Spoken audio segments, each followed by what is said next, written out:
Ladies and gentlemen and variations thereof, welcome to the Selectives Lorecast, a casual Elder Scrolls podcast. My name is Rotten Deadite, and with me today are... I am James, also known as Aramithius. I'm Andrew, also known as the White Guar. And I am Felix, also known as Panuhana Masaishi. Today we're talking about Sermon 12. It's not the memeiest sermon, but it's pretty memey. That's not the word I'd use. Yeah.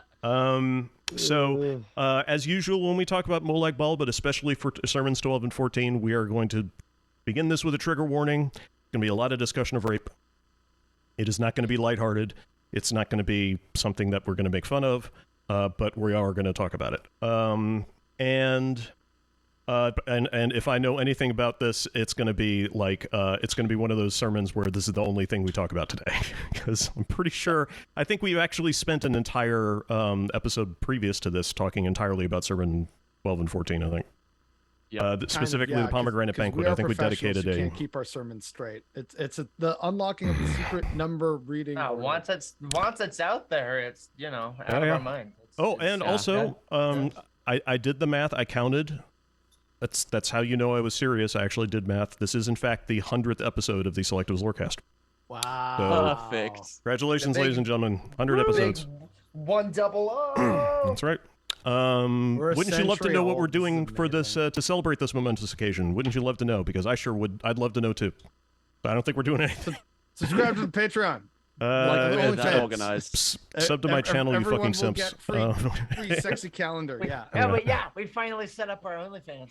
Yeah, I did actually. I can accept billing and everything. And might want to ask her to age 10 more years. Yeah. OnlyFans now. Well, I do. You catch up, nerds.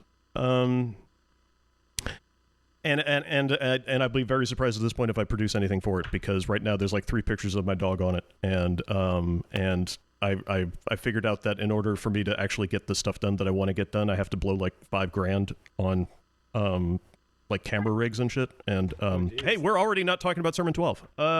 Yeah.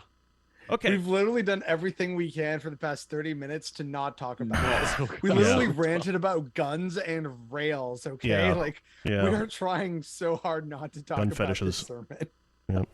And I mean, I'm going to be completely honest, like, this is not my favorite subject in the 36 lessons, not because it's not interesting. It's very interesting. It's just not interesting to me because I've discussed it at length. A lot. At such length, because it's one of the sermons that a lot of people ask questions about because they can't fucking believe that it's in this, that it's in a video game. Especially when what we're talking about is in it was in Morrowind, and that was an Xbox game, and I don't even think that thing was rated M. No, it wasn't. I remember reading this and being like, what? 13 or 14, just kind of like, hey, wait a second. Back up. The fact that Oblivion was rated M was newsworthy at the time. Yeah. Which is also weird because Morrowind's way more rated M than Oblivion is, but. And I'm not saying Oblivion didn't deserve it. It absolutely did. Yeah. Like in Morrowind, I could literally go to a strip club. What? Yeah. You can go sweet talk a Dremora, I think, or into threatening to rape your corpse. And there Jesus, there was also the Khajiit lady in Pelagiad, however people choose to pronounce it. Yep. I don't remember this. And then all the shit that and Kirk Price snuck into the sermons. Anisi. She was, but Anahasi or something, but she was sort of the twin lamps. That's why. The girlfriend in there was a lot going on with her. Yeah. There was a lot of people wanted going on with her. Let's be clear about that. So Sermon 12 it starts immediately after the first lesson of the ruling king, Sermon 11, which is tough, especially for new readers. Kirkbride doesn't really back off. It kind of just puts the gas down and stays on it. And here's a brick. Yeah, exactly. Just runs with it. And all gas, no brakes. So, as an example, Sermon 12 begins, as the Hortator pondered the first lesson of ruling kings, Vivec wandered into the morning hold and found that Iam was with a pair of lovers. Set had divided himself again. Vivec then leapt into their likenesses to observe, but he gained no secrets that he did not already know. He left a few of his own behind to make the journey worthwhile. So immediately things are interesting. Let's unpack this. We've already been told that Almalexia is supposed to be the Hortator's wife, Nerevar's wife, although it's interesting that it's not really kind of directly stated in the 36 lessons, I don't think. No. Well, I mean, do we know that Dunmerry marriages are strictly monogamous? No, we don't.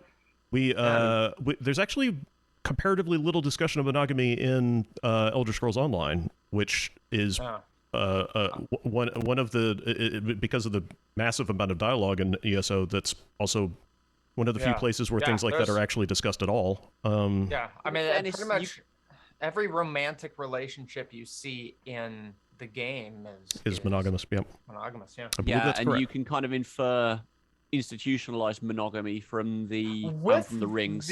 With the exception of there was a character in High Isle, one of the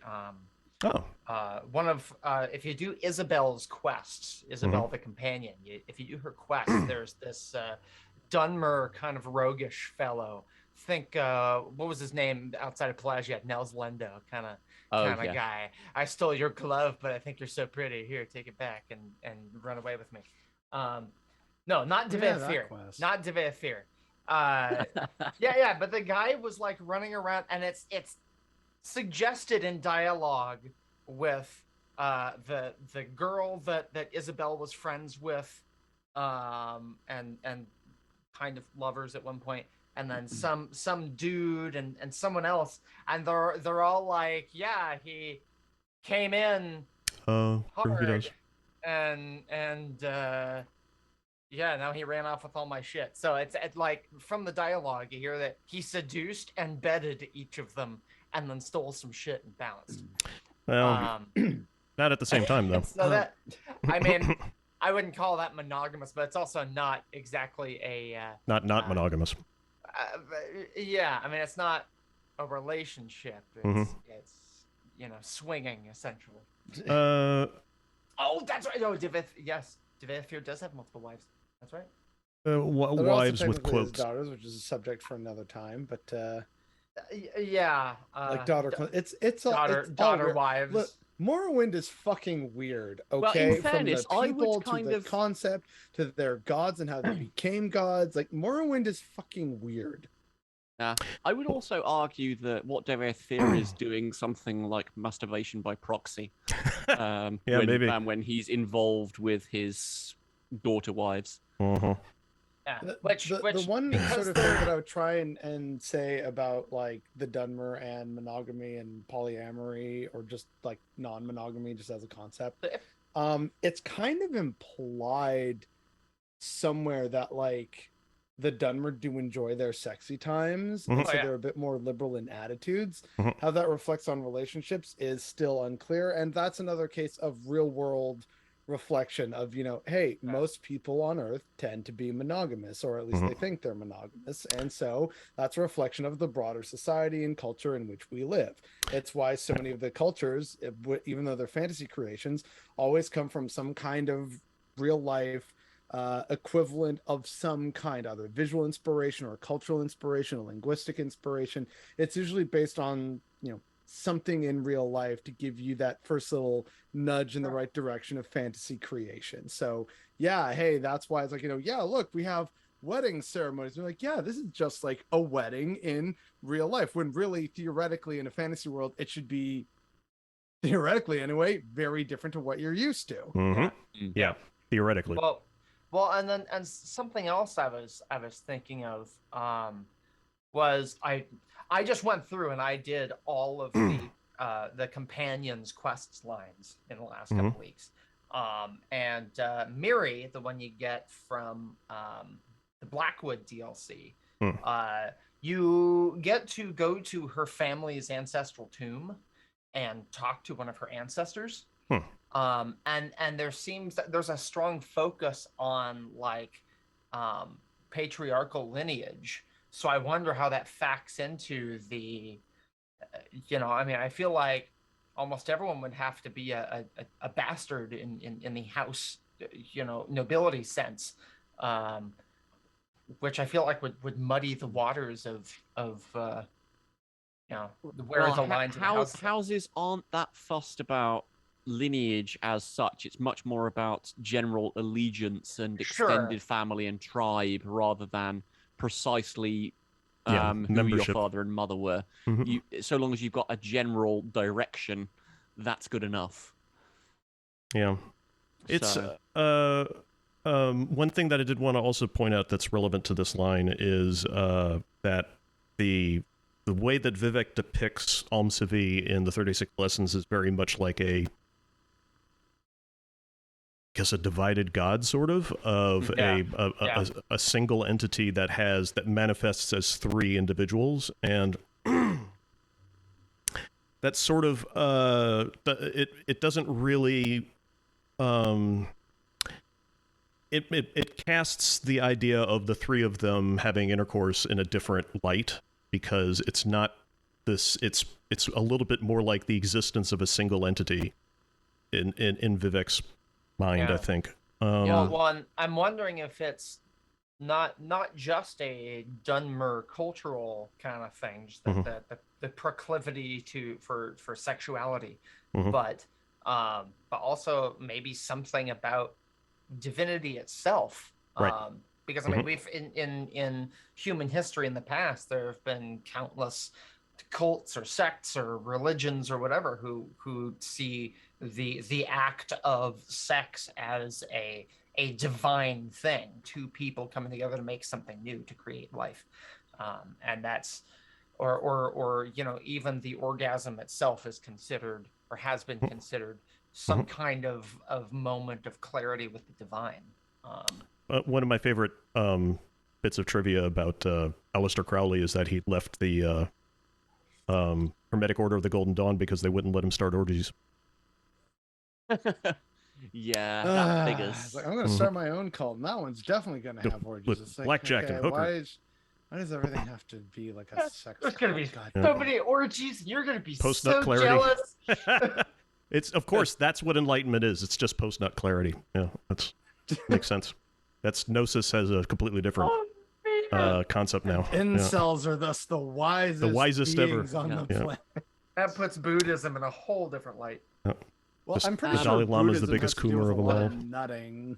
Yeah, but I don't know, for this sort of thing, it's if they are sort of both 3 and 1, that sort of makes the whole kind of switching places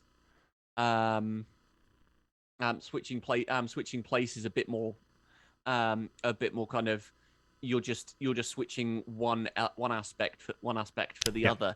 It's kind of a movement without movement sort of thing. It's just a switching within Almsivi as such. And I did check through the preceding sermons for any mentions of Ayam, and there's no mention that she's married to Nerevar at this point. Yeah. Which I'm not entirely sure that. I think it's brought up later, but I don't remember where. Yeah, so the whole monogamy thing is entirely irrelevant. Or it could be that just at this point, Ayam was not in fact married to Nerevar.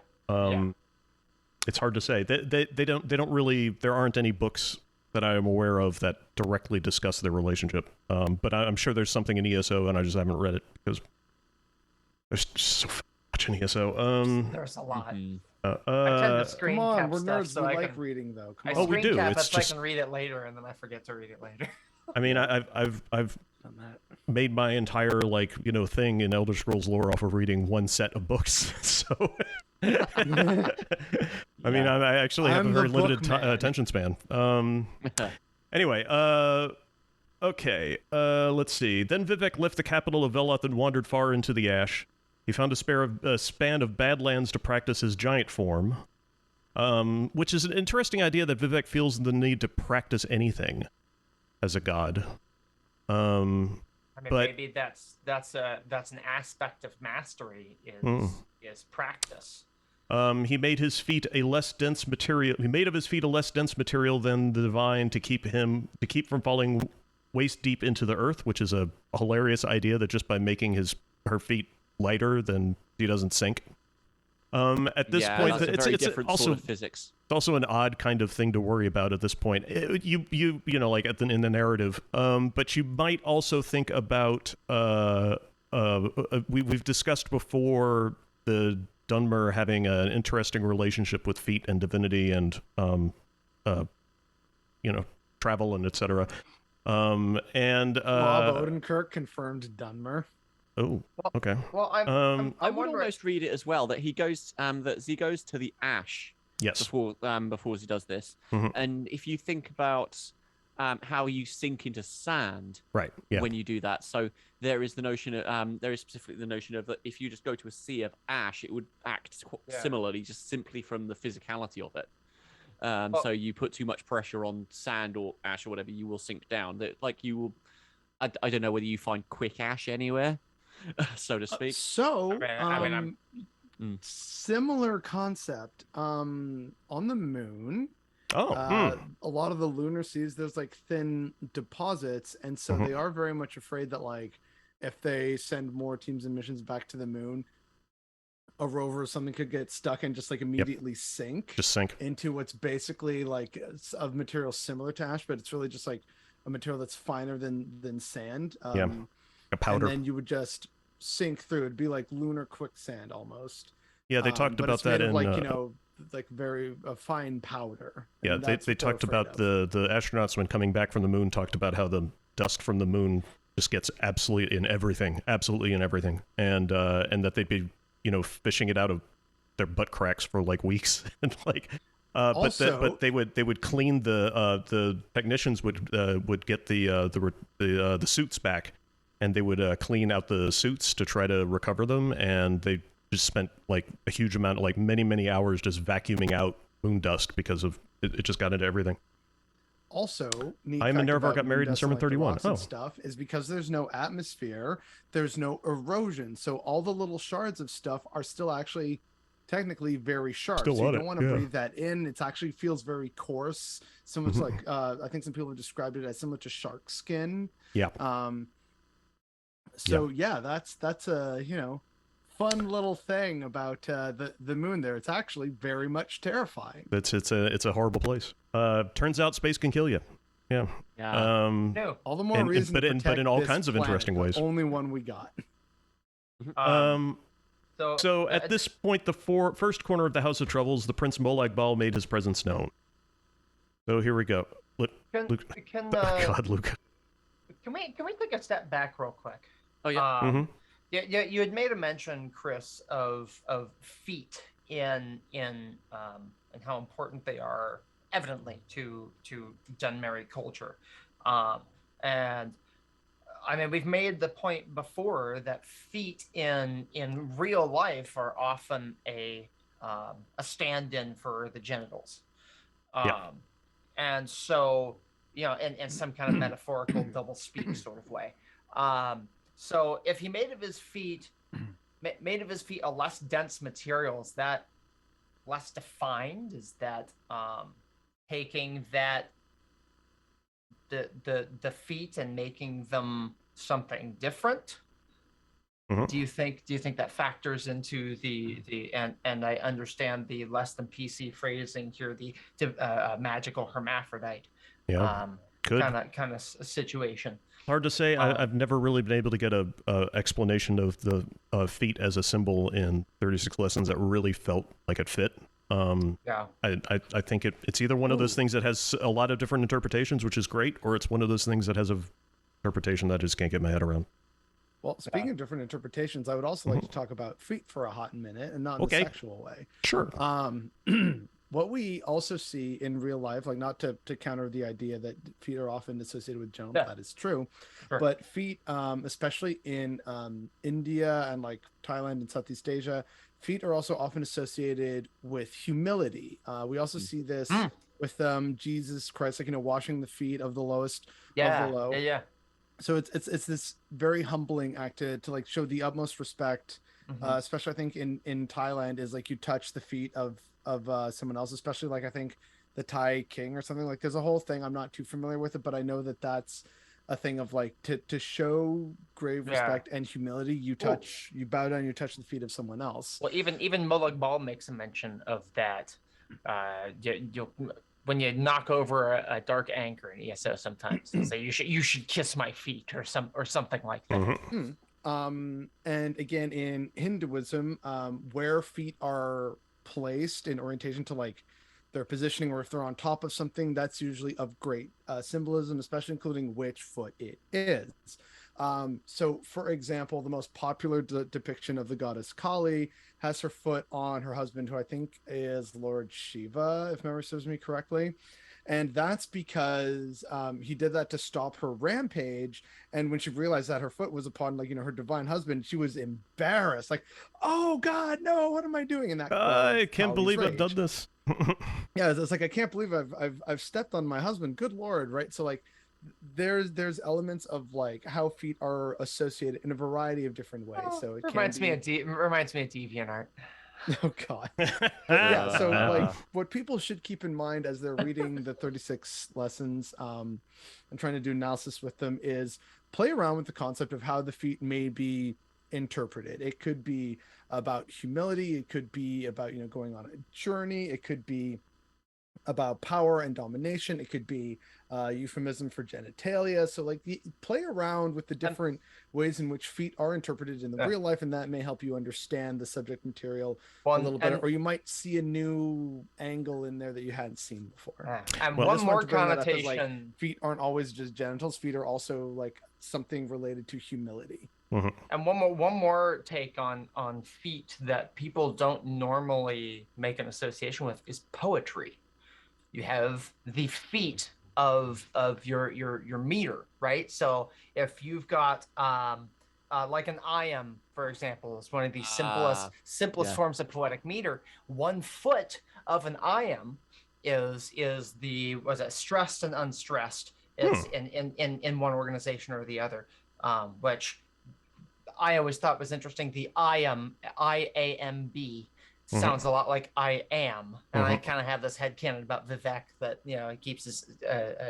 keeps their feet one above the other for stressed and unstressed. I always thought that was kind of cool, being the warrior poet. So knowing that feet or a foot is a poetic term may also unlock some interpretations here. So yeah, that's pretty good. Yeah. Look at us actually doing our jobs. Yeah, for once. actually learning something. Yeah. Yeah. So also we're about to. Okay.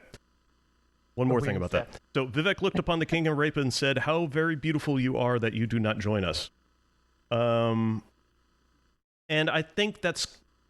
I mean, I don't know if we need to read too much into this, but it's kind of like, for me, it's sort of an example of like Vivec having a fascination with something, like everybody does, of something that is not themselves, or the cool kid who doesn't sit with the rest of the people, like, it's I don't know.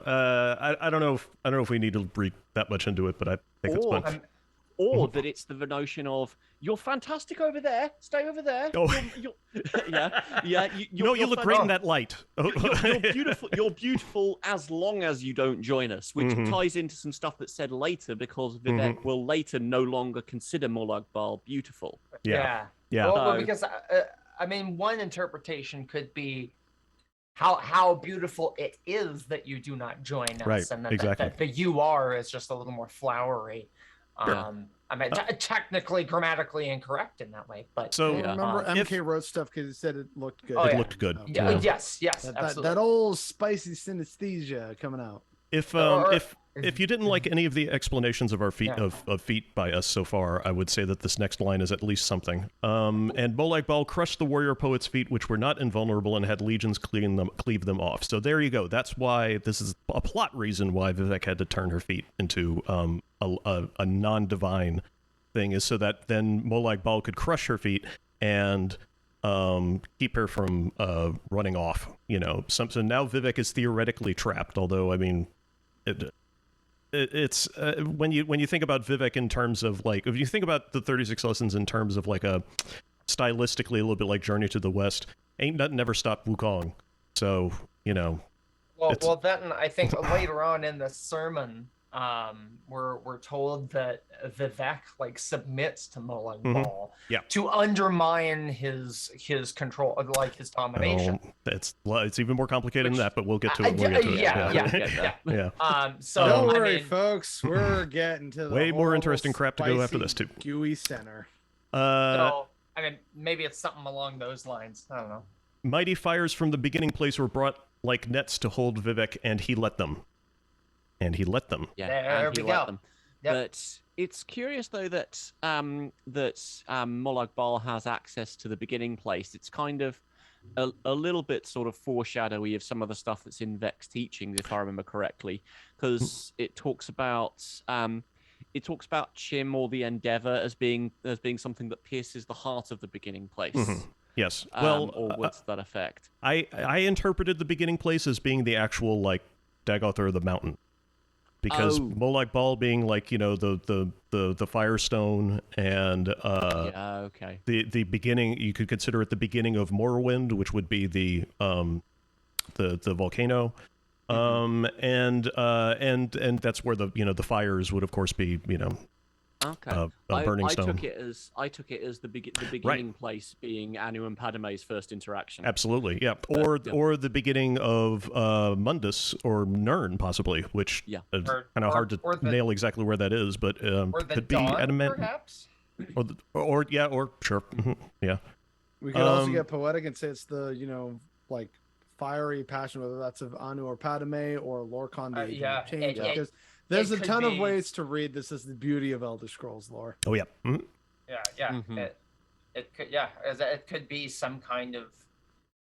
No, see, I keep veering into sexy stuff, and I don't want to look like a pervert. So, carry on. Well, so of course Vivec immediately then begins to talk shit because. And as he says, I would prefer, he said, some kind of ceremony if we were to be married, which is, I mean, that's what you do when you're, in a situation like this, is you just talk a lot of shit. That's perfectly appropriate. Gallows humor. Buy me a drink first. Plus, also, if you're to take some of the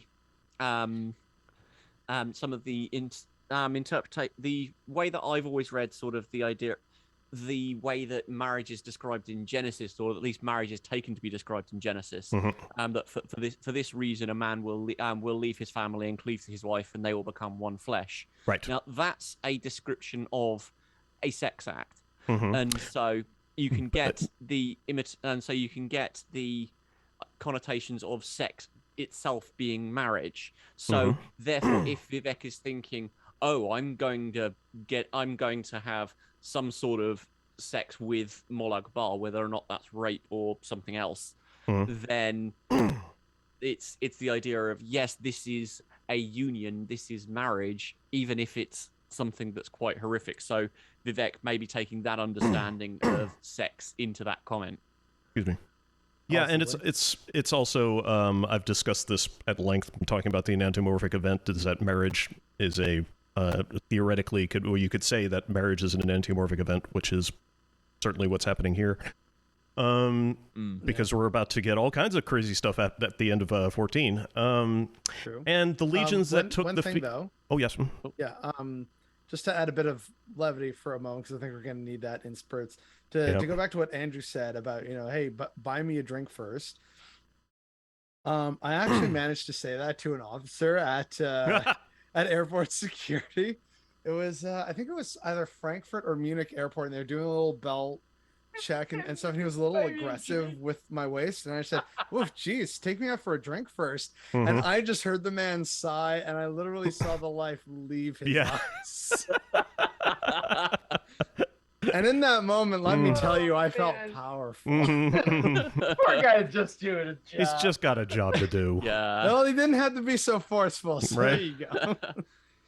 And he's probably heard that a fair few times. I know. I was probably like the 50th person that day. I'm just like, I hate my job. And the legions that took the feat were summoned again in order to begin a banquet. Pomegranate sprang from the Badlands, and tents were raised. A throng of Valathi mystics came. A throng of Valathi mystics came, reading the passages of the severed feet on the ground and weeping until the scriptures were wet. Okay. let's Them talk about feet pics were too damn good. Let's talk about pomegranates. Before we talk about Vivec's OnlyFans, let's talk about the biblical one, or do we want to start with like Hindu interpretations of the pomegranate? Where do we want to start with the New Whirling School? I mentioned Persephone in Greek mythology. Yes, I did let me first begin by saying that almost all mythical or religious or whatever uses of the pomegranate involve the pomegranate representing in some way life or blood or the heart or something similar. And I think we can all agree that this is largely due to the shape of the pomegranate, which is very, if you got to squint, but it's vaguely heart-shaped, and mostly because pomegranate juice is red as hell. And so the people sort of kind of combine it together with, blood or the heart. And it's got lots of the pips are in little chambers. I mean, like I said, you got to squint, but it's kind of there. And I think there's some feminine connotations with it as well, like inside the womb or okay. I'm willing to explain more of that in a bit, but first, particularly in a Western context, I'd associate that with Greek mythology because Persephone is associated with pomegranates. Sure. Yep. But I can't speak to other cultures. We're obviously talking about Rosario Dawson here, right? You ever saw Peter Jackson? Or not Peter Jackson, Percy Jackson. Jackson, the Lightning Thief. Okay. Yeah, Rosario Dawson played Persephone. Okay. My joke didn't land. It's okay. It's all right. But that was a deep cut. All right. Yeah. Someone. No, never mind. Felix, you had something? Or you're muted. Oh, okay. Yeah. Okay. So yeah. The whole thing with pomegranates, it's in a ton of cultures, especially any ones that typically grew the pomegranate in their natural range. So you're looking at India, the Greater Middle East, parts of Central Asia, that kind of whole area where all the old civilizations popped up. Now, in Hinduism, it is often associated with prosperity and fertility. So, the other thing about pomegranates is that the little pips also resemble jewels. They're often called rubies or ruby fruit or something like that, right? So that was another symbol of oh, hey, eat a pomegranate, hopefully bring great wealth to you and your family, whether that was the actual physical wealth or the wealth of friendship or the wealth of family. May you be very prosperous in your children, because look at the one fruit that contains many kind of mini fruits within it, which also ties into femininity and fertility. This is also why many people believe that the apple in the Bible was actually originally a pomegranate. And those different relations to it. Of course, it's a fruit, you cut it open, there's lots more children in there, again, the blood and the heart, but also again symbolizing a woman on her time of the month. And also, again, we talked about this, I think, in the Reisman podcast with the, I forget the name of them, the name of them, but the little things that they replaced the hearts with. Hearts. That. And how that, in many cultures, is, fruit represents the life cycle, fertility. That's why children are also often referred to as fruit of the womb. That was a very early connection that humans made of hey, this tree keeps there's a beautiful flower and then it produces fruit. There's clearly some kind of symbolic change, cyclical stuff going on here. And with the pomegranate, you get all of that and then some, with its color, with the mini pips within it, how they resemble jewels. It's blood red. It's kind of heart-shaped, although again most people weren't exactly cutting open bodies and looking inside, because that was considered necromancy. And exactly, generally speaking, humans back then were hey, maybe don't hang out around dead bodies, that's how you get diseases. And we kind of don't like those, right? So most people weren't looking at that until the Industrial Revolution, basically. So yeah, these are the kind of real world examples that make light of the pomegranate, but I want to be sure to mention that it can represent wealth and prosperity, as well as the more accepted and more popularized and well-known feminine traits on top of that. Good shit. I am helping. Oh, apparently the Persephone thing is also associated with. It's also a way of explaining the fertilization of the earth for growth and harvest after 6 months. King Hroll. Mm-hmm. Oh, yeah. And Hey. Hroll did All right. love unto a hillock. Mm-hmm. Yeah, but no pomegranates in sight. I've just checked the biblical references as well. The first place they're actually mentioned is in the descriptions of the temple and the priest's robes, and that sort of thing. They're sort of a motif for the decoration, but there's precisely no reason as to why. And I think there's that a lot of the thoughts about the pomegranate being the fruit in the Garden of Eden was because it shows up quite so prominently in those sorts of contexts where you're talking about forgiveness and a very, very big reiteration of Eden patterns. If you look at how the Israelite temple is laid out, it's designed completely as a miniature version of the world and Eden. In how it's laid out. So the presence of pomegranates being brought into the Holy of Holies and being used properly, so to speak, and everything being done properly with sacrifices and so on, that's how you get to that connection of the pomegranates being the sort of the fruit of the fall, so to speak. Which I don't know whether I don't know whether that's necessarily it, but that's kind of how I see it, because you just look at the divisions of the temple, and it mirrors the kind of the divisions of how it talks about where the Garden of Eden is in relation to everything else in the world. Yeah, it kind of maps in the idea of so this neatly. This is related to the idea that people are speculating now that or have probably always speculated that the Garden of Eden was a physical location, like somewhere you could go to. It's the idea being that. The idea being that the garden is put in the east, it is put in Eden, and so you've got this kind of division within division within division of how the cosmos is laid out. If you think of the temple as sort of a map of the world, then the amount of divisions of the kind of the steps from the outer court to the inner court to the holy place to the Holy of Holies mirrors all of that, and you're going back in and making restitution for the original sin, so to speak, that's always present. There are better explanations of it out there, but now I understand John Steinbeck's use of East of Eden. Yeah. Yes, you're kind of going beyond. You're kind of going beyond Eden. Whenever anyone in the Bible, whenever anyone kind of goes out of Eden and goes east of Eden, they're going to somewhere else that is unclean, that is not right. Eden was in the east, but you go beyond that, you're going to somewhere that is wrong, like Cain setting up the city of Nod, and that sort of thing. That's all kind of east of Eden stuff that is happening there, which is condemned in the Bible. So that's the. No, I've never actually read that particular novel by Steinbeck. Yeah.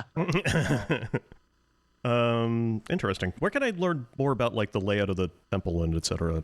Is there like a term I should search for? Not that I can think of, but there is some fantastic podcasts from the Bible Project that go through it. I can dig out some links, and so people can find that. I don't know whether that necessarily maps on to some of the stuff that gets talked about in the Elder Scrolls as regards to the East. Oh, I don't. That's a lot more sort of temporal and geographic, but. No, I'm spending a lot of time accidentally learning about Kabbalah and Jewish mysticism, and it's just where my attention is. I don't get to choose where this goes, so I don't get to decide what I spend a lot of time like paying attention to, or rarely do I get to do that. So I just end up getting dragged in that direction. There's a YouTube channel called Esoterica that's getting a lot of my time right now. Hosted by Dr. Justin Sledge, and I can't say his name without thinking about Dr. Disrespect. So, oh yeah, that old chestnut, yeah. Yeah, it's a different channel altogether. So anyway, one last thing I will say about pomegranates and the ancient Greek version is they're also associated with eternal life in relation to Persephone. So like the idea was, the fruit would spring up again, in spring, hey, and that sort of part of the cyclical nature in providing was also an element of eternal life to the ancient Greeks. So you could also take that when looking at Vivec and what's happening with Chim and everything like that. So there you go. Let's see. Pomegranates are symbolic and useful. You dig? Chinese cultures also sometimes view the pomegranate as a symbol of fertility. Hey, Baka. The symbol for pomegranate seeds also means offspring. Well, if you think about how the Pomegranate Banquet ends up, exactly, and everything that Vivec and Molag Bal produced, then that's foreshadowing on quite the next level. Yeah, exactly. So Vivec, of course, continues to talk shit. We must love each other briefly, Vivec said, if at all. I am needed to counsel the Hortator. We need to talk about the Velothi mystics reading passages from Vivec's feet. They wept until the passages on the feet were wet. So we've covered Vivec's people talking about Vivec saying like wherever as he passes, there is scripture. Yes. I don't know if that necessarily means. Well, obviously it's very symbolic, but it's also, I mean, does that mean that wherever he passes, they're reading the underside of her feet, or are they reading the imprint of her feet on the ground, or is the answer to all these questions yes, because all of them can work together? Well, it's the idea of to me it was sort of the idea of wherever Vivec goes, whatever Vivec does there is teaching. There is sort of the phrase of, can Jesus ever just eat a sandwich? Right, yes, exactly. Sort of thing. Yeah. Can I just live? Yeah. Yeah. And the implication from this sort of thing is definitely no, that Vivec cannot do anything but teach. And so even in the traveling, even on the soles of the feet, where you think some of the most inconsequential stuff happens because you never see the soles of your feet, so you don't control what's going on there. Even in there's learning going on. There's things being taught because Vivec is just that good. Because Z can see exactly what's going on in her feet, despite the fact that whenever you put the cursor, whenever you look down in the games, you never see your feet. Never do. You don't even leave footprints. No. But there's also kind of like the weeping and the mourning that's sort of happening is that Vivec is now no longer going to travel anywhere, so there are going to be no more scriptures like this. Is sort of the implication I take from that. The weeping until the scriptures were wet sounds to me like committing it to memory. Okay. Because the scriptures are wet. They're doused in water. They're doused in memory now. So mourning is a process of internalizing stuff about a person. So yeah. Yeah. So I mean, maybe that's what they're lamenting, is that we can't follow Vivec anymore. No. And we're gonna remember this moment. We're gonna remember what happened to her feet. I don't know. I'm just kind of where I go, you cannot follow type stuff. Iron Giant stuff. Yeah. Yeah, I go. You say secretly behind all of this. I was going on gospel stuff, but yeah. Iron Giant's fine too. What's the difference? The Iron Giant, he sacrifices himself for all mankind at the end. Come on. The Iron Giant is an animated masterpiece. True. That's it. We don't need to separate, Jesus from Mickey Mouse. It's the same. It's all the same. Praise me.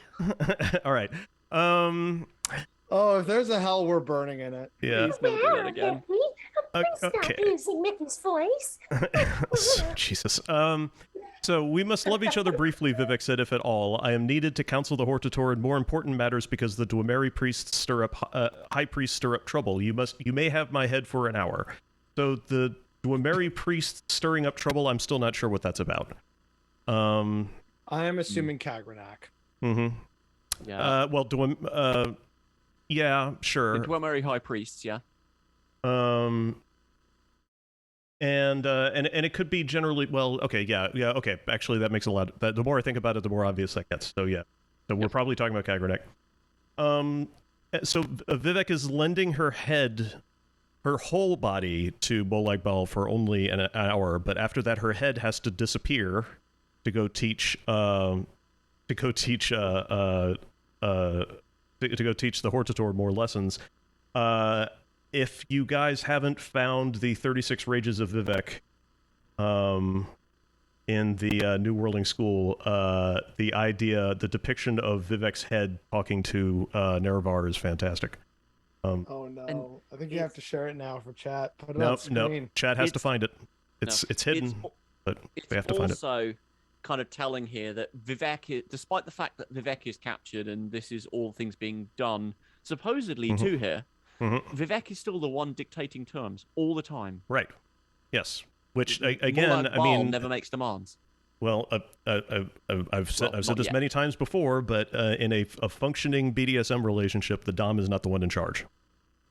And that's as much as Molag Bal would like to think that he knows what's going on and that this is all happening according to what he wants, and yet you may have my head for an hour, and Molag Bal rose up to extend 6 arms to show his worth. They were decorated in runes of seduction and its reverse.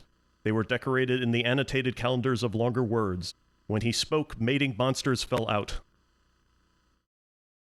I mean, Jesus Christ.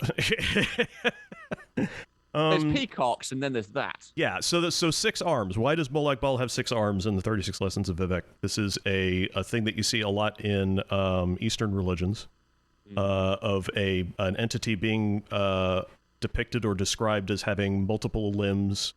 Or, I mean, not even in Eastern religions. I mean, in Norse mythology, Sleipnir, Odin's horse, has 8 legs, I think, or 6 legs. Depends on the telling. It varies. Yeah, because of how wicked fast the horse is. It's the same thing of it's the same thing here. It's about how strong or how powerful Molag Bal is. Also, there are 6 ways to heaven by violence. Yeah. 6 that we know of. 6 that we know of. Yeah. 8 legs is 8 legs. Okay. So yeah, Sleipnir has 8 legs. And I apologize because I know I'm pronouncing that really, really badly, but fuck it. Sleipnir. Sure. They were decorated in runes of seduction and its reverse. What is the reverse of seduction? Revulsion. And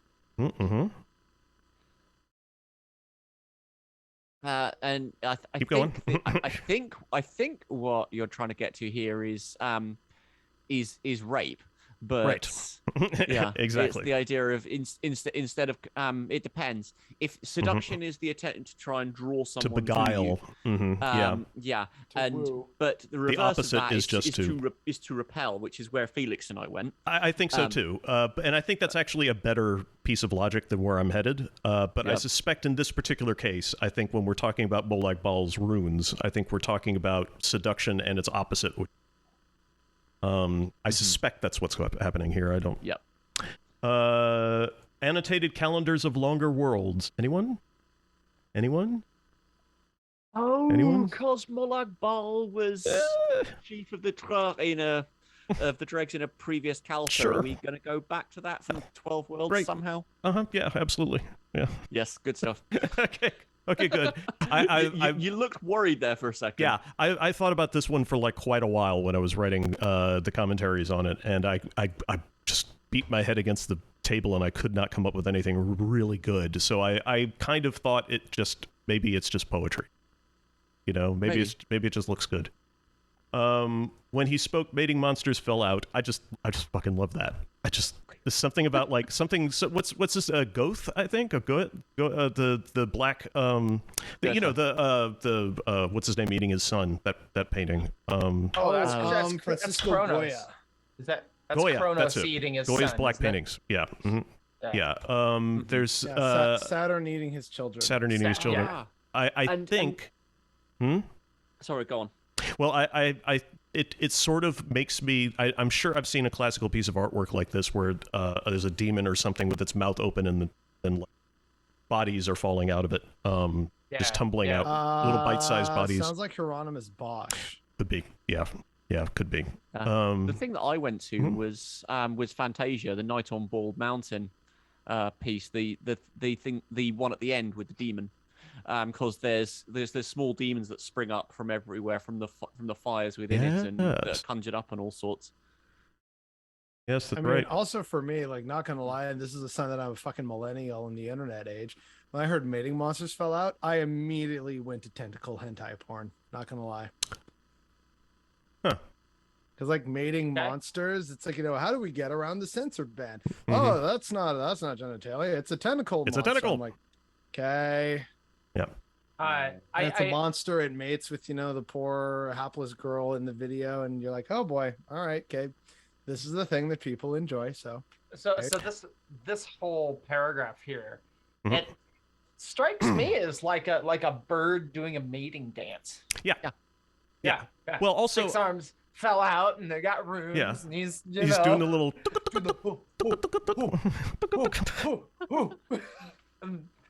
Vivec's like, Molag Bal just does dances. Yeah. He just does TikToks. That's all he does. That's all Molag Bal does. Somebody animate that shit and put on True STL.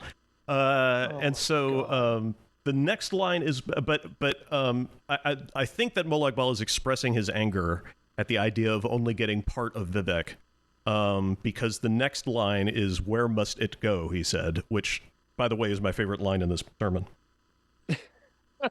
Because in this one little tiny little blurb, this tiny little collection of words, there's so much meaning, that I can infer in something so devoid of detail. And it's it says a lot about the objectification of that happens in sexual assault. It says a lot about Molag Bal and what Molag Bal's actual motivation is, which is, I don't think anybody would ever describe Molag Bal as being just, really unbearably horny. I don't think anybody's dumb enough to suggest that.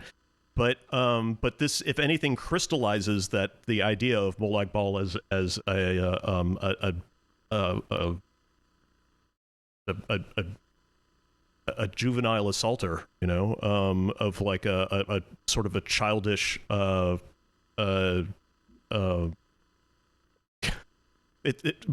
Bal has little dick energy, is what I'm basically trying to get at here. Small dick energy. Yeah, and it's well, he's indignant about, why can't I have your head for more than an hour? Yeah, Come what on. the fuck, bro? What are you doing? Where is it going to go? What's so important? Yeah, and Vivec's like, I told you. I am meant to be the teacher of the king of the earth. So when we have conversations about whether or not the ruling king is the ruling king of their realm or all of Earth, this is another thing to throw into the mix of when Vivec considers herself to be the ruling king of Morrowind, if that's true, or of all of the Earth or whatever, or is the Hortator the ruling king? Then what does Vivec consider Tiber Septim to be? Well, hey, a ruling king who sees in another his equal is no ruling king, right? And so also, just real quick. Also, you have an instance where I think in one of the chills for the lore of it. Vivec describes herself as Lord of the Middle Air, which is an allusion to the Chinese idea of the Middle Kingdom, which was there was a kingdom of heaven, and then there was the kingdom of the earth, like below where everything sprung out from, and they were the realm that was in between these two worlds, thus the Middle Kingdom. And so if we want to kind of maybe take an element of this and apply it to the Elder Scrolls, you could see, okay, so I'm Vivec, I'm Lord of the Middle Air, and someone can be the ruling king of the earth and Mundus, because that's fine. That's not for me. My mind is busy dealing with bigger, better things. You can be on the skin ball. That's fine by me, right? So that of like, the king of the earth is like, okay, that to me, like I can make that connection, I think. Yes. Draylen just nailed it. Set is water, Vivek is middle air, I am his stars, Nerevar is earth. Yes. Yeah. And Nerevar is also the house of goodness. Nerevar is also the least of those. He gets looked down on repeatedly in these sermons. Yeah, he does. He does kind of get shit on a lot. Yeah, well, guess what? Nerevar gets the last laugh along with Azura, just high-fiving it over all the dead bodies. Yeah. Although it's also, although it's also to the point where later on in the sermons when they go visit the moon, there's the whole kind of he gets talked about as being decidedly solar, which I'm not sure quite how that relates to being king of the earth. I mean, we can talk about that when we get to it, I suppose. But Magnus design hole in the sky is his fuck you hole, so it's a solar as a masculine entity, and the moon as a feminine, that kind of thing. And so then Vivek answers A Altadun Gartok Padame, which is a statement about Nerevar. Yes. And with these magic words, the King of Rape added another, Chim, which is the secret syllable of royalty. So here we fucking go. Okay, so hey, let's go, boys. So the secret syllable of royalty, Jesus Christ, we've got a whole cast about this. So I'm not gonna. I think we got a couple actually. So we'll link them in the description. Yeah, okay? I'm not gonna. that way. I'm sorry. I'm just gonna slam on the brakes here. Actually, we're not. No, we're not.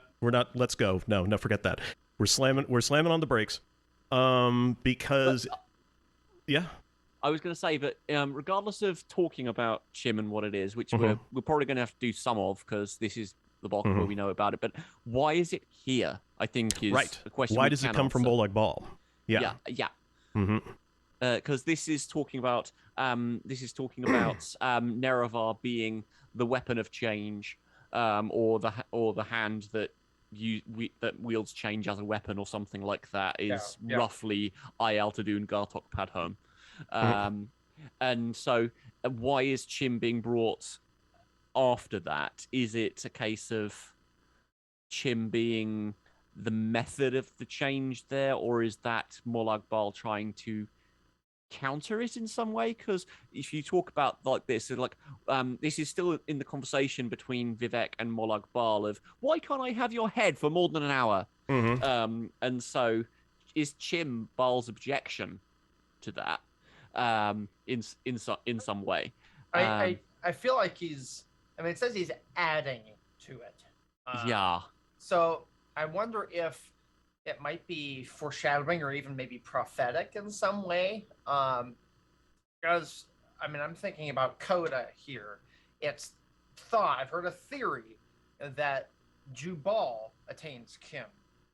And and that Jubal is also a Nerevarine, maybe not the one of prophecy, but at least a Hortator in some respect. So for him to I mean, is that why Molag Bal is teaching Vivec Chim so that Jubal can have it eventually? Or I mean, I think there's some kind of connection there. Yeah, it's certainly adding the idea of Chim to that of the Nerevarine. Yeah, which kind of adds to the whole idea of the 36 lessons as an instruction book for Chim for the Nerevarine as an overall corpus. And on top of that, I'm of the mind that Molag Bal being the ready man from allegedly a previous Kalpa may have been the ruling king because he knew Chim, and so that's why he was able to teach it to Vivec because he already knew it. And I mean, it doesn't. It kind of falls apart the more I think about it, though. Because if Molag Bal is dominating and has Chim has the ability to become a ruling king, which seems like it would be within his sphere, to at least it attempt. Was, yeah. In a previous Kalpa, he was the king of the dregs. The dreg, yeah. The Billy King. One other thing that I would say and how this ties into pomegranates and stuff is for some I think even in like the Old Testament and like the Torah of Judaism, the little top of the pomegranate also symbolized a crown and thus had some royal connections there. Looking that up because I had that thought. Okay. So there is also that potential connection that people could read into this about hey, why are the pomegranates here? Talk about ruling king. There's like maybe potentially a very tenuous little thread of connection that you could make there. Yeah, within me I contain multitudes. Yeah, something like that. That fits into my personal interpretation of Chim. Baka's mentioning my personal interpretation of Molag Bal adding the word of power to the end of it. Yeah, I can see it in two main ways, which may be correct, maybe a limitation, not sure. But one way is that it's a kind of peace offering, right? About what's about to go down. Well, hey, in exchange for letting me get my way, here's my quote gift to you. That's one way of looking at it. Admittedly, a very warped sense, but it's Molag Bal we're dealing with here. I mean, do we ever hear anything about a dowry being paid to Vivec at any point? No. Nope. Because we know dowries are it's not willing. Okay. But I'm wondering if that's because Vivec says we are to be married, and that's what the Pomegranate Banquet was their. It could be because I mean it says the next line is Vivec had what he needed from the Daedroth and so married him that day. It kind of sounds like. But I mean, on the other hand, I would suggest that Vivec's supplication, I think that's the right word, to Molag Bal is entirely a scheme to gain the knowledge of Chim. Yes. Partially because that's the way Vivec works. If Vivec's going to do anything, Vivec's going to steal something. It's not going to be there's not going to be proper commerce or anything happening here, Thief. Yeah, exactly. Warrior thief. And it makes sense that Vivec would steal a thing to give to Nerevar, to the Hortator. And he does, in fact, at the end of Sermon 15, the last of the three lessons to the ruling kings, the very end, go unarmed into his den with these words of power, A. Gartok Padme Chim A. Altadun. So, Gartok Padme A. Altadun with Chim added, and then the first A at the beginning is so that the Hortator can say it. It's I am this stuff. So Gartok Padme Chim A. Altadun. Is that the order of it? Okay, so Gartok. Because Gartok is hand, Altadun is weapon in some way. Padme is change or chaos. Well, I saw it as Padme, so The royal hands of change is what it's supposed to be. Is that Black Hands Mephala? Is that what that's referring to? A little bit, yeah. I mean, this is Vivec we're talking about. So So we married him that day. In the hour that. Oh, I should also mention that it is also important to just in a sort of a general spiritual sense of gnosis and etc. to enlightenment to consider Vivec's supplication to Molag Bal as a way of minimizing ego, which is one of the you could say one of the spiritual perks of submission. It's one of the reasons why people will frequently, in some of the more colorful language you hear coming from Christians, is the idea of surrendering to God or surrendering to Jesus. This is the something that they actually cover in the 12-step recovery program. Is that in order to properly recover from addiction, you have to give yourself over to something bigger than you. You have to submit yourself to a higher power. It's one of the reasons why the 12-step program frequently sounds very Christian, is because they use that sort of system as a framework to pitch this. And also the 12-step programs America's got a lot of Christians in it, so it just works out. And there's a lot of the reverse of seduction. Yeah, Felix, we covered a few things. It was either rejection or rejection, or revulsion, or rape. Yeah, one of those three.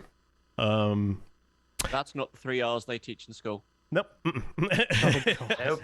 And so they had so this is the kind of the idea behind one of the things that is actually going to come up some more in the 36 lessons is the idea of becoming of submitting in order to minimize ego and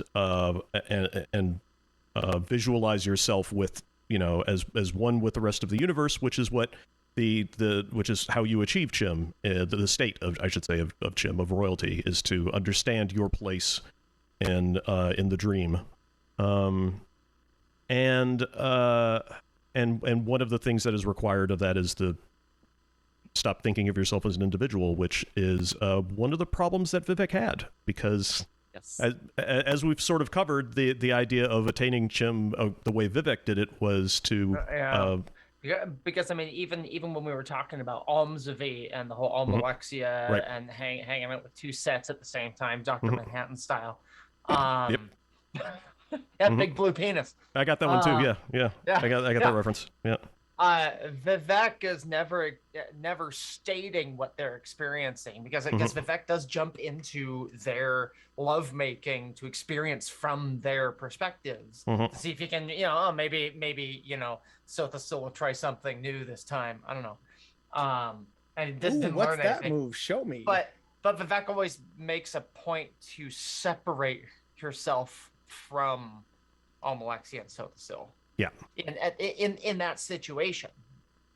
I don't know if that tracks. But... Well, yeah, it's the challenge to attaining Chim is to understand that you don't exist, and then to be bloody minded enough to keep doing it. And as many people pointed out, sometimes that requires a gigantic ego, which we could certainly say that Vivec has. But I feel like it comes from Descartes a little bit. Is it Descartes? I think therefore I am is Descartes. Yeah. If the Godhead exists, then I must exist because the Godhead exists. Right. Like, that's either I or the Godhead exist, and if the Godhead is experiencing for me, or if I am experiencing for the Godhead, I exist either way. Would be how I would interpret that. I hope that keeps you from zero summing. Yeah. Vivec had what he needed from the Daedroth, and so married him that day. In the hour that Bal had his head, the king of rape asked for proof of love. I don't know why that's necessary, but it is something that that you do get from dysfunctional relationships and people who are nihilists, is that they want to constantly know that you love them, but they feel no obligation to return that. It's also keys in with some of the thalamic core to this, because we've been talking about a lot of this conversation has been about whose will is being exercised here. The conversation between Bal and Vivec is about who gets to determine what happens, and who it's a contest of wills. Yeah. And in the thalamic sense, love is action under will, and so if he's looking for proof of love, then if you're thinking about that in the thalamic sense, then you'll think about, well, is this actually something that you really want, regardless of desire? Right. Is this actually you that I have, or is it something else? There's a whole bunch of questions wrapped up in that if you view it through that sort of a lens. Vivec spoke 2 poems to show him such, but only the first is known. Don't know what happened to the second one. Maybe Kirkbride just didn't get around to writing it. Who knows? I'm not sure just how much glass it took to make your hair. Twice as much, I'm sure, as the oceans have to share. Hell, my sweet is a fiction written by those who tell the truth. My mouth is skilled at lying, and its alibi a tooth. Any comments? It sounds like it's written by a bad secondary schooler. Oh, I'm gonna tell Kirkbride you said that. Yeah. Not sure how much glass it took. Kirkbride's just like, yeah, whatever, dude. Yeah. Yeah. It's just. Oh, can I show you the award that I won for the Batman movie game that I wrote? Feels like it just feels like it's being written for the rhyme, particularly the lot. I know maybe if the last line wasn't there, I would be less inclined to think that because it feels so forced. Mm-hmm. And hell being a fiction written by those who told the truth is a lovely line in and of itself. Mm-hmm. It's just I you like don't that. know what to follow that up with. So let's just sling somewhere in there that rhymes vaguely, maybe. Mm-hmm. Well, I'm looking specifically at the remember the feet, the poetic feet. Yep. Yes. I'm looking at the meter. And Kirkbride appears to be using. I think it's an iamb. There's another that's the reverse, and I always get them mixed up. The iamb I think is stressed followed by unstressed. So the first syllable is stressed, second one rests. So short, long. Yeah. I'm not sure just how much glass it took to make your hair. There's a half foot there. Yeah, I was going to say it's not just iambs. Yeah. It's not exactly. I mean, it might be. Is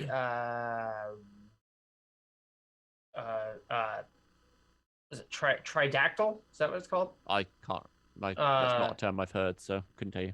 Yeah, I remember it has the word dactyl in it because I always thought of dinosaurs. Double check. It's been years since I took this class where I learned all this shit. Yeah.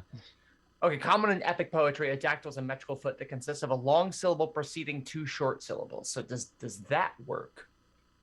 I'm not sure just how much glass it took to. No. No. Nope, not a dactyl. No. If I take some time, I can probably. I would point out that teeth are used to bite. Yes. Yeah, which or to comes eat. up relevant. Yes. So, all right. So, couple things here. Sorry if this is meandering because I don't fully have it in my head, but this is just me kind of spitballing here. Anyone mind? No. The whole cast. Fuck. True enough, I guess. Yeah. Why bother You do here? asking? Fuck this shit. All right. Yeah. All right. Well, fuck you. I don't need your permission. Yeah. There you go. Better. All right. So Anger I'm is not more sure just how useful much than glass fear. it took to make your hair. Glass glimmering like the jewels of the ocean. There's the notion of water of oblivion. Make that inference of what you will. That's also part of why I'm saying that is with the next line, twice as much, I am sure, as the oceans have to share. That's why I was making that connection with like water, both as memory, but also as like waters of oblivion. I was thinking sand used to make glass, and then the oceans deposit sand. Yeah, but that has to be a very specific kind of silica sand, which you only find in like certain deserts. Might be overthinking that. Which is why technically Saudi Arabia, you can't make a lot of glass from their sand, which really? is why they imported for their big skyscrapers. They have to import sand from Australia. Honest to God, true story. Look it up. Hell, My Sweet is a fiction written by those who tell the truth. There's like so many ways personally of like looking at this. Like you could look at it like hell is existence, which I mean, hey, depending on who you ask in the Elder Scrolls universe, very true. It's a fiction written by those who tell the truth. Okay, so like what's the actual truth of the world, and how people try and like say, hey, I don't want people zero summing or waking up the dreamer, but I have to put them on the course to maybe doing the right thing kind of thing. My mouth is skilled at lying. For whatever reason, the first thing that came to mind was Vivec and the water mask, and like, I can't lie when wearing the water mask. For those who remember that lovely online chestnut. Yes. It's coming up later in the lessons. Is a tooth. The teeth at the end of the world, the jaws of Alduin, earth bones. You got what was the other thing that I had in my head before I started on this random rant? Daggers in men's smiles, leading also to the previous part about fiction written by those who tell the truth. So like there's a whole bunch of different things that just kind of came to mind with that poem where I'm kind of like, I mean, it doesn't really make sense to me, but I could see that like with enough parsing, there might be something there. And how does this show love in any sense of the word? Is sort Or of we're my talking about capital L love. or lowercase l, either will do. That's because We're this just reaching. because this is two poems to show him such. It's part. This poem is part of Vivec's proof of love to Molag Bal. So Okay, it's so then for lowercase love, if I'm looking back at the poem, I would say that this is Vivek showing an understanding of Molag Bal and how Molag Bal was once a ruling king in the previous Kalpa, hence the notion about the oceans, the like notion of glass, hell, and like the fiction of it, a lack of understanding of the previous world and the nature of the universe. Mouth is skilled at lying and talent by a tooth. Not sure about that one, but generally speaking, at least from the first three lines, that's the kind of vibe I get. And then for capital L love, it's Vivek showing an understanding of the universe, the wheel, the secret letter within it. Like, that's kind of the vibe I'm getting. So I took a second and I looked at the poem from a mechanical perspective. The first two lines have 13 syllables each. Third line has 15 syllables, and the ultimate line has 14 syllables. I went through the first line, and that is comprised of 3 dactyls followed by 2 trochees, I think. And it is 5 feet, so it's pentameter. I'd be willing to bet he sticks with pentameter throughout the whole thing, but he likes to throw change the feet up in the last chunk. So twice Walk as much. at strange angles. Yeah, twice as much. Ooh, I like that. Twice as much, I am sure, as the oceans have to share. Yes, we got those trochees at the end there. And he does that consistently at the ends of them. But I mean, he's playing with how many syllables there are. So I don't know. I could spend all day looking at just See, these kids, 4 lines. English literature classes pay off. Yeah, especially if you're a fucking nerd. Yeah. Which I mean, we all are. We are. Yeah. Yeah. Yes. Absolutely. Walking at strange angles. God damn. What? The sons and daughters of Vivec good. and Molag Bal number in Of the course, thousands. that's why I'm here, dude. I love it. The name of the mightiest is a string of power. Golgabor Jill Golgabor Jill Hat Hehum. Yeah, that's a mouthful. Yeah. No idea what any of that shit means. It's Danish. It's Golgabor Jill Hat Hehum. Or is that Dutch? It could be Dutch. James, I've killed James, this poor man. No. I was also going to say it's foreshadowing because because we do get Golgamore Jill later on as the monster, as well.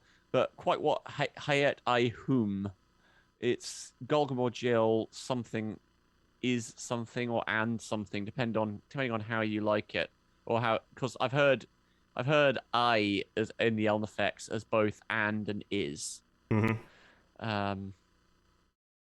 Yeah, sort of. Yeah. Anyway, we're gonna have the sons and daughters of Vivec for most of the rest of the lessons, so look forward to that shit. And that wraps up Sermon 12. Good lord, she's a beefy girl. Yeah, it's a thick one. Back. And we're gonna continue next week, or not next week, the week after next, with probably all of 13. Actually, is probably because 13's another juicy one. Yes. Can we not like call these juicy? God. What? The pomegranates, right? That's all I was thinking. What were you thinking? You could pack so much trauma into this baby. Like, I like. See, this is why I have difficulty talking about pomegranates now. It's like pomegranates, the fruit I like. In terms of pomegranates in the Elder Scrolls, it's like I hate talking about this so much. Yep. So let's juice. Oh, shut up, oh god damn it, Traylon. So let's get the fuck out of here because now I really regret saying that. Thanks everybody for watching. Email us selectiveslorecast@gmail.com. Send us questions. Send us questions, please. And don't forget your Prime subs and give them Bezos bucks. Patreon and our OnlyFans. And please remain seated until we have fully approached the terminal. Yes, the contents of your lore beer may have shifted during the cast. Bye, guys. Everybody wave. Bye. Bye. Good shit.